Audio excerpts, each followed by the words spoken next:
अच्छा जी, ये जो 18.3 थर्ड पार्ट है इस लेक्चर का, इसमें मकसद ये है कि जो हमने पहले कोड लिखा है हम उसको थोड़ा सा मज़ीद रिफ़ाइन करना चाह रहे हैं। ठीक है, तो टॉपिक ये है कि इनहेरिट विदाउट कंप्रोमाइजिंग, ये विदाउट कंप्रोमाइजिंग इनकैप्सुलेशन है। ठीक है, अच्छा हाँ, यानी कि हम इनकैप्सुलेशन को कंप्रोमाइज़ नहीं करना। इसका मतलब क्या है, देखें इसको कोड से ही इस पॉइंट को अंडरस्टैंड करते हैं।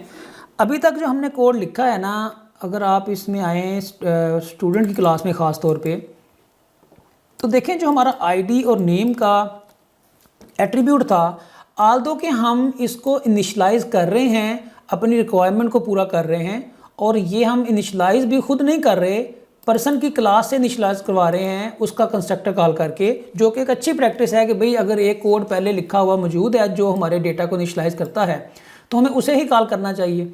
लेकिन इसमें प्रॉब्लम ये है कि ये जो आईडी और नेम है ये हमने यहाँ पे पब्लिक लिए हुए हैं। पब्लिक लेने का, इसको यानी कि पब्लिक डिक्लेयर करने का नुकसान ये है कि हमारी इनकैप्सुलेशन जो है वो कंप्रोमाइज़ हो रही है। वो कैसे?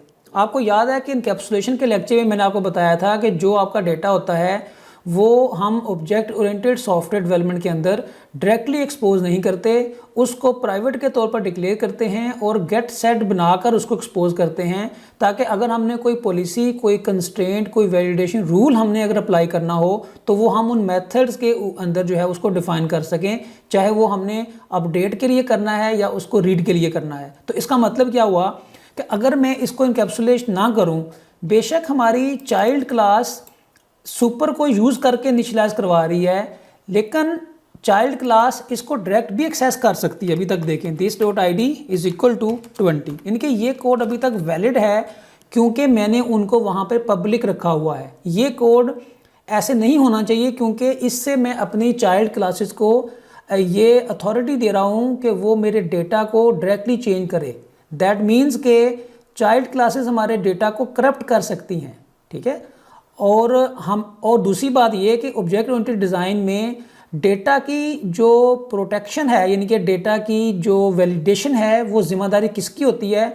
वो डेटा जिस क्लास में डिफाइन किया गया होता है। दैट मीन्स के हमें अपनी पर्सन क्लास ऐसे डिफाइन करनी चाहिए कि चाइल्ड क्लास जो है, यानी कि जो हमारी इस केस में कह लें कि जो स्टूडेंट क्लास है, वो कभी भी इनवैलिड डेटा उसके अंदर स्टोर ना कर सके। तो ये अगर आप इनकैप्सुलेशन को याद करें तो हमने इसको कैसे इन्फोर्स किया था, हमने यहाँ पे इनको प्राइवेट कर देंगे, यानी कि यहाँ पे देखें इनको प्राइवेट कर दिया, और इसको प्राइवेट करने से क्या होगा ये देखें, ये हमारा टॉपिक भी है स्लाइड का 8.3 का कि access modifier public and private, यानी कि जब आपका एक्सेस मॉडिफायर पब्लिक होता है तो वो फील्ड सिर्फ टेस्ट क्लास में अवेलेबल नहीं होता, वो फील्ड आपकी जो चाइल्ड क्लास है वहाँ पर भी अवेलेबल होता है। दैट मीन्स कि चाइल्ड क्लास उसको डायरेक्ट मॉडिफाई कर सकती है।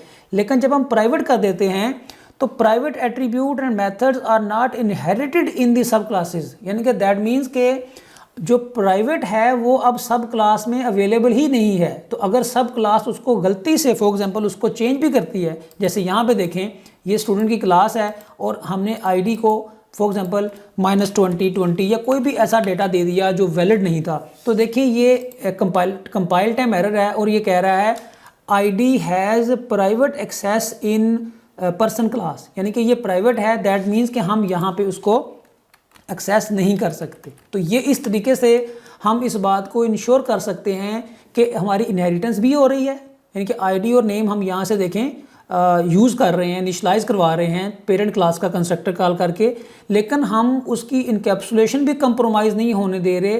दैट मीन्स कि हम उसको डायरेक्ट एक्सेस हमने यहाँ पे रिस्ट्रिक्ट कर दी है। इस अप्रोच में एक प्रॉब्लम है, वो क्या है कि हम इसको रीड भी नहीं कर सकते। मिसाल के तौर पे अगर मैंने इसको रीड करना है तो जाहिर है मैंने उस एट्रीब्यूट को प्राइवेट कर दिया है, तो वो चाइल्ड क्लास में अवेलेबल ही नहीं है।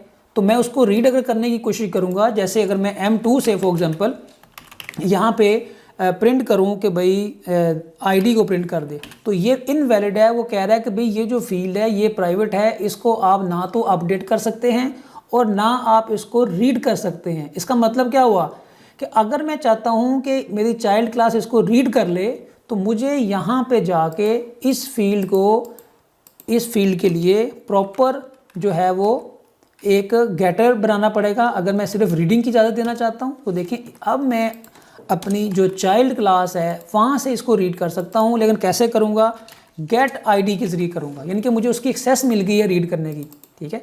तो अभी तो मैं उसको रीड तो कर सकता हूँ और उसको चेंज कर सकता हूँ सिर्फ at the time of object construction, उसके बाद मैं उसको चेंज नहीं कर सकता। क्यों?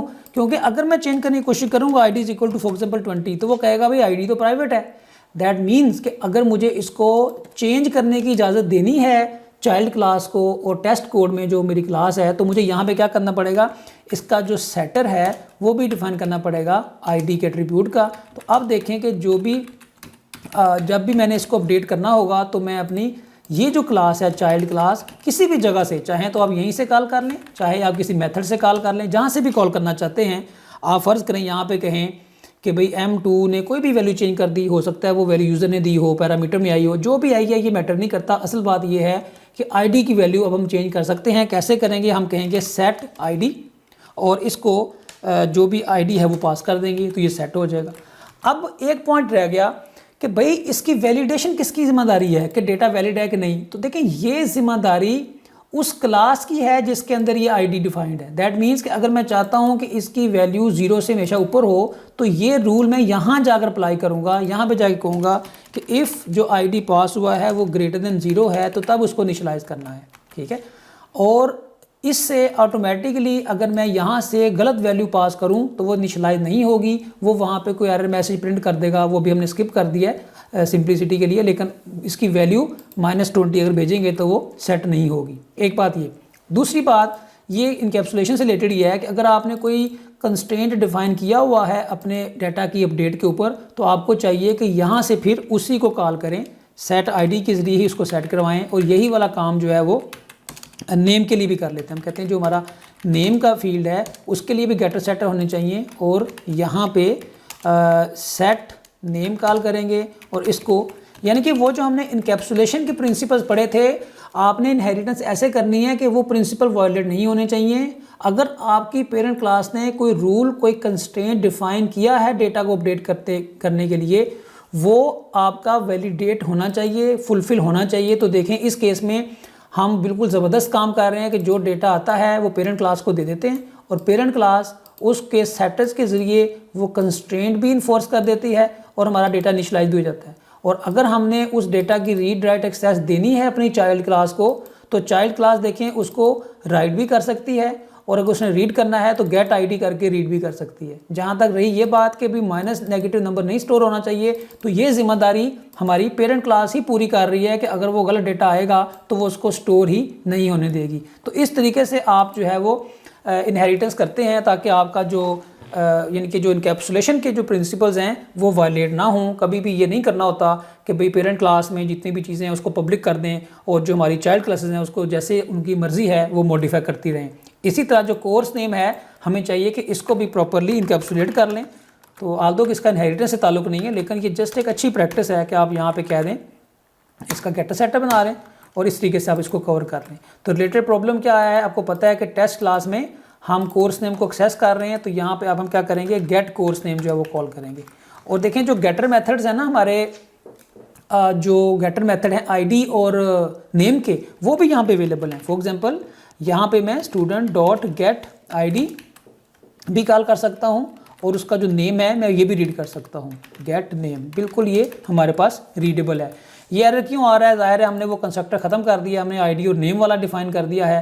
तो दैट मीन्स कि मुझे यहाँ पे जाके उसके मुताबिक अपना कोड लिखना चाहिए, आईडी और नेम, और उसके बाद जो है ये हमारा कोर्स का नेम जा रहा है। तो अब ये चीज़ वैलिड हो गई है। अब देखें इसको जब रन करेंगे तो हमारा कोर्स नेम भी प्रॉपरली प्रिंट होगा और आईडी और नेम भी हम उसको गेटर के ज़रिए प्रिंट कर रहे हैं, यानी कि हमारी इनकैप्सुलेशन भी सिक्योर हो गई है और हमारी इनहेरिटेंस भी हो रही है। तो एवरीथिंग इज़ मतलब फ़ाइन।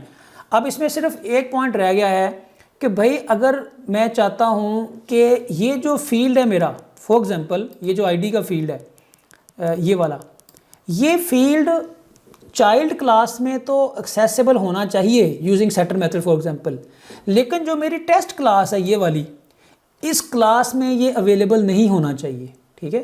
तो ये जो पॉइंट है for any reason, for example आप समझें कि जो एक कार की क्लास है वो एक स्पेसिफिक कार एक बेस क्लास को इनहेरिट करती है और उसमें एक इंजन का एट्रीब्यूट है, तो भाई जो चाइल्ड क्लास है वो तो इंजन को एक्सेस कर सकती है, लेकिन जो कार का जो जहाँ पे कार यूज़ होनी है वो डायरेक्ट इंजन को मैनिपुलेट नहीं कर सकते। वो बाकी जो मेथड्स हैं जैसे उसको स्टार्ट करना, उसकी रेस ज़्यादा करना, सिर्फ वही वाले काम कर सकते हैं। तो इन शॉर्ट कह लें कि हम ये काम भी कर सकते हैं कि हम डिफरेंट प्रॉपर्टीज़ ऐसे डिफ़ाइन कर सकते हैं कि वो हमारी चाइल्ड क्लासेस को तो नज़र आएँ वो मेथड्स, लेकिन जो हमारी टेस्ट क्लास है या यूज़र क्लास है, जैसे यहाँ पे टेस्ट क्लास में स्टूडेंट टेस्ट नाम रखा हुआ है, यहाँ पर वो प्रॉपर्टी हमें नज़र ना आए। तो ये जो पॉइंट है ये हमारी अगली वीडियो का टॉपिक है, आपको जस्ट मैंने आइडिया दिया है कि हम आगे क्या करने जा रहे हैं।